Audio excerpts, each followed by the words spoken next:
السلام عليكم ورحمة الله وبركاته. سلام እንዴት ናችሁ? በመላው ዓለም የምትገኙ የኢትዮጵያ ህዝቦች፣ ፍትህ ፈላጊው የኢትዮጵያ ህዝብ፣ ሰላም አስከባሪው የኢትዮጵያ ህዝብ እንዴት ናችሁ? መጀመሪያ ራሴን ለማስተዋወቅ ሞክራለሁ። እኔ አህመድ መሐመድ ኢስሚላህ እባላለሁ። የአፋር ብሔራዊ አብዮታዊ አንድነት ግንባር ወይም አፋር ጉጉሞ የትጥቅ ተጋይ ነኝ። ዛሬ በድጋሜ ተገናኝተናል። ካሁን በፊት ከአንድ ወር በፊት ቀጠሮ ነበረን።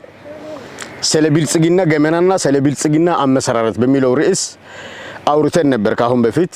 አሁን ደግሞ ኢትዮጵያን ስለመሸጥ ገብቷል ብልጽግናው አሁን አፍ አውጥቷል ስንል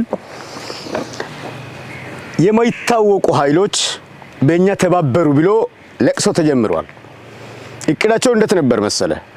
እቅዳቸው የአብይና የአብይ ጥንባንሳዎች እቅድ ነበራቸው። እቅዱ አፈርና አንድ ብሔር ማጋጨት። ይሄ ስታይሉ ነው። ካሁን በፊት አውርተንበታል። ስታይል ነበር።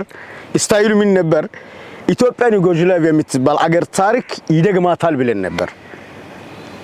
የዛሬ አንድ ወር አንድ ቪዲዮ ፖስት አድርጌ ነበር በፓርቲ ፔጅ። ያንን በግልጽ አሁን እሱ አሳየ። ምን አደረገ?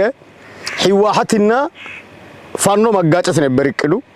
ኦሮሞና አማራን ማጋጨት ነበር። አፋርና ትግራይን ማጋጨት። ለምን አፋርና ትግራይ ለማጋጨት ሐራመሬት የሚባለው ከትግራይ ማረሚያ ጠፍቶ የሄዱ ሌቦች አፋር ክልል ካምፕ ለነሱ ካምፕ በማዘጋጀት አፋር ክልል አስቀምጠዋል። በአማራና በትግራይ መካከል የተለያየ ምክንያቶች በመፍጠር ጦርነት እንዲገጥሙ አሁን እነዚህ ተቃዋሚዎች ምን አደረጉ?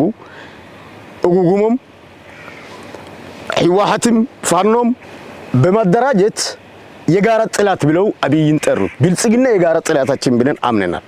አሁን ጩኸት ጀመረ። የማይተዋወቁ ሰዎች እኛ ላይ ተባበሩ። እስኪ በአላህ አንድ ነገር አያሳፍርም? የአንድ ሀገር መሪ 120 ሚሊዮን ህዝብ የሚሞላው የአንድ ሀገር ጠቅላይ ሚኒስትር ንግግር ሰምታችሁ እንደሆነ ኢትዮፎረም ዘግቧል። አንድም ሳይቀር ባይዘወይ ለኢትዮፎረም ማመስገን እፈልጋለሁ። ኢትዮፎረም በጣም ማመስገን እፈልጋለሁ። ስለ አብይ ቅንጣት ያክል ያለ ዘረኝነት በሐቅ የሚዘግብ ሚዲያ ስለሆነ ነው። ባለፈው ምን አደረገ? አፄ ዮሐንስ በአማራ ህዝብ ላይ ያደረገው ነገር ነበር ያወራው። የታሪክ ቅራኔ በመሰብሰብ ብሔር ከብሔር ለማጋጨት የያዘው እቅድ። የአንድ ሀገር መሪ ወይ ተቃዋሚዎችን ሰብስቦ የማናገር ይሞክራል፣ ወይ የኃይል እርምጃ መውሰድ እየቻለ አማራና ትግራይ በማጋጨት ነው እሱ ስልጣን ላይ መቀመጥ የፈለገው። አሁን ነቅተናል። ያድሮ ቀረ ቀጠለ። አሁን ደግሞ ሌላ ተጨማሪ ነገር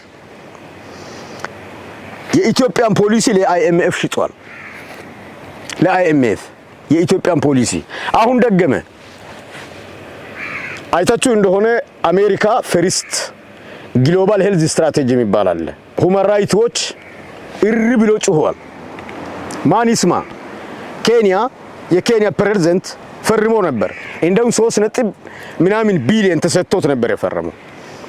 የኬንያ ፍርድ ቤት ኤርፖርት ላይ በመገኘት ወረቀቱን ተቀብሎ ነው የቀደደው። ለምን? ፕሮግራሙ ለኬንያ ስለማይጠቅም። ከስሙ እንደተረዳ ነው። ስሙን አንብቡት። አሜሪካ ፈርስት ግሎባል ሄልዝ ስትራቴጂ ነው የሚለው። አሜሪካን ፈርስት ካላይ በቃም። ይህ ማለት አንደኛ ኢትዮጵያ 1.1 ቢሊዮን በመቀበል ነው ይሄን ውል የፈራረሙት።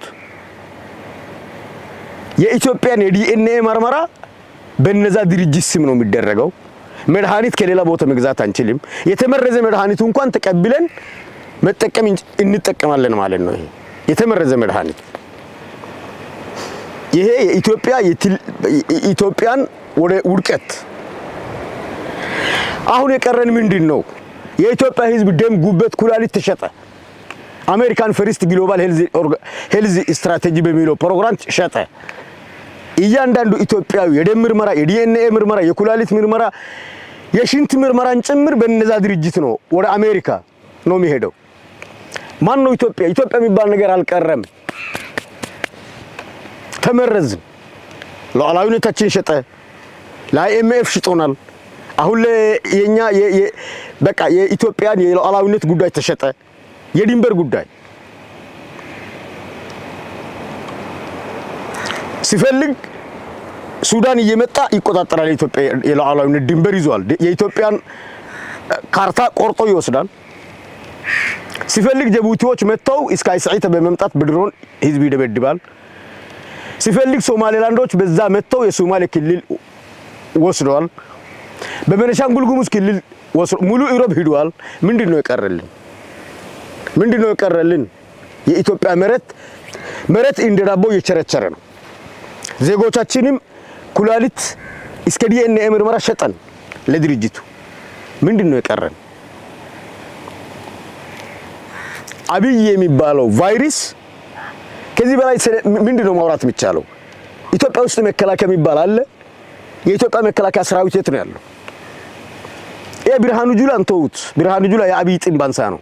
የኦህዴድ ብልጽግና እንጂ እሱ ምንም ቤት አይደለም።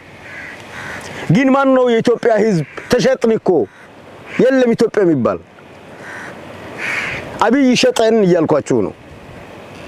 ኦሮሞም የለም፣ አማራም የለም፣ ትግራይም የለም፣ አፈርም የለም። አሁን ግን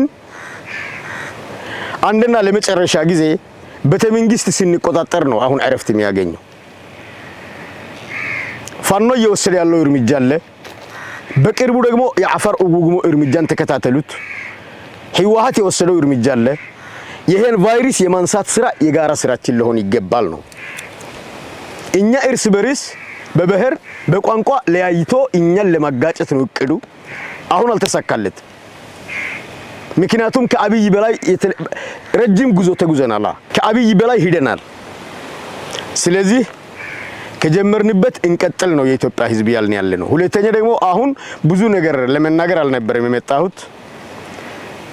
ባለፈው ቪዲዮ ይሄ ሰውዬ በህይወት አለ ወይ ስላላችሁ በህይወት መኖርን ለማረጋገጥ ነበር ብቅ ያልኩት። ተጋይ እኮ ይሞታል። እኔ ሊሞት ይችላልው፣ ሌላም ይሞታል። ነገር ግን አላማችን ይቀጥላል። የኔ አላማ አሁን በዚህ ሰዓት እኔ ያዝኩት የአፋር ኡጉጉሞ አላማ የፋኖም የህወሓትም የማንም ጨቋኝ ኢትዮጵያዊ አላማን ጭምር ስለሆነ ነው። ኢትዮጵያ ሉዓላዊነታችን እንደዚህ ተደፍሮ አይታወቅም።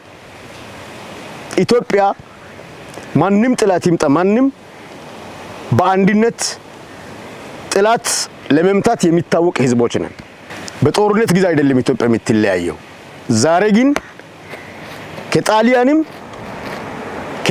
ከሌላም በላይ ጥላት አብይና የአብይ ጥንባንሳዎቹ ናቸው። አዲስ አበባ ላይ የተመሸገው በየክልል ያደራጃቸው እነዛ አሻንጉሊቶች ዋጋ ሳያገኙ አንሞትም። ሲጀመር በኢትዮጵያ ህዝብ ላይ ያደረጉት መድሎ ዋጋ ሳናስከፍል አንንበረከክም፣ አንሞትም።